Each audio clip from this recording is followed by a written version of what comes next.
How to fix if you have exceeded the number of allowed attempts to verify your phone number error on Twitter. Hi everyone, I'm here to assist you today. Without any delay, let's jump right in. Open Chrome and search twitterhelp.com. It will lead you to this page. Click on search button on top right corner of your screen. After you click on search button, simply in here type if lock does not clear after an hour. Scroll down, click on help with temporary account lockout. In here you will find all these options.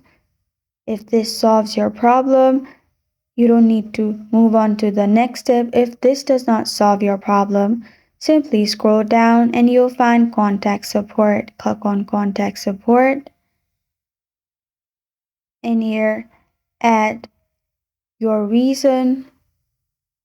I'll simply click on I need to regain access to my X account. To tell more, I will click on the second option, I am having a problem, and scroll down. In here, add your username. After that, add your email address. Click on I agree and make sure there's tick mark in I agree and then press on submit. After you press on submit,